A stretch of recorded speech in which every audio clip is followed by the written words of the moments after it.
passé composé or imparfait? Coming up.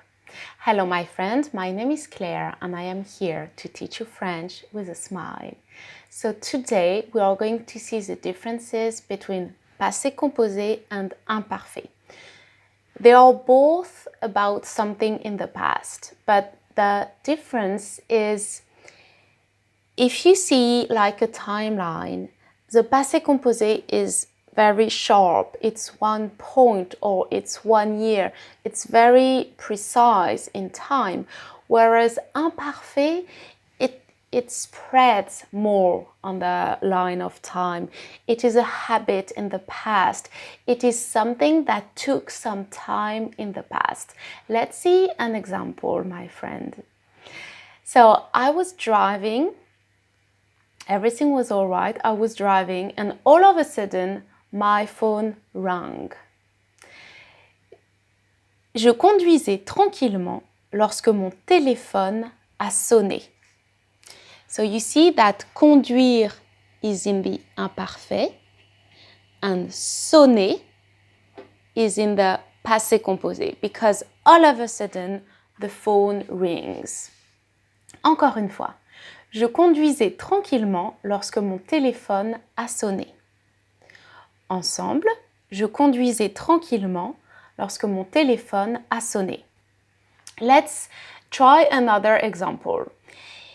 There is a man who's drinking his coffee and out of nowhere, his neighbor starts to sing. So the first verb to drink coffee, it's not something like at 9 p.m. and 2 minutes.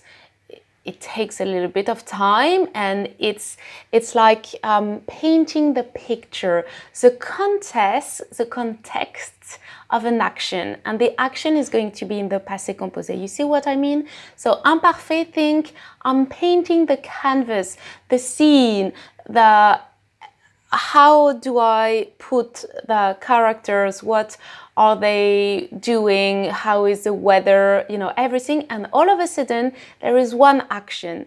And this action, think of something sharp, is passé composé. It's going to be clearer with this example. So, il buvait son café quand la voisine a soudainement commencé à chanter. He was drinking his coffee when all of a sudden, the neighbor started to sing.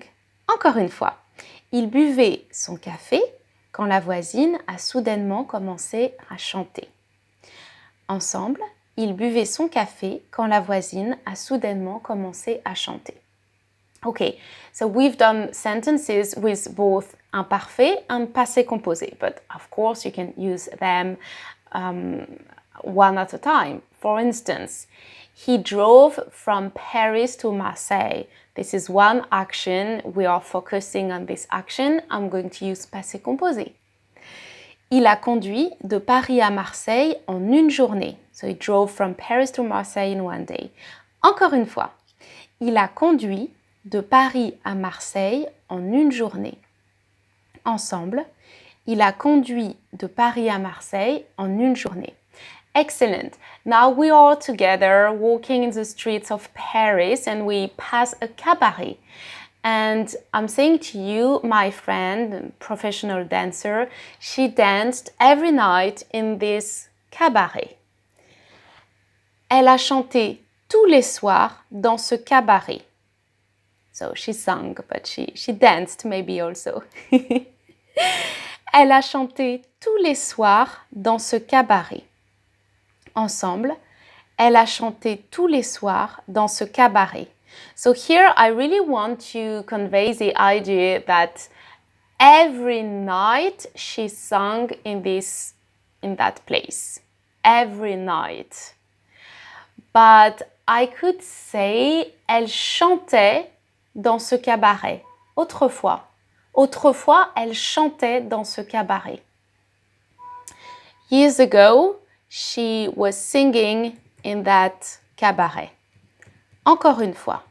Autrefois, elle chantait dans ce cabaret. Ensemble. Autrefois, elle chantait dans ce cabaret. Very good.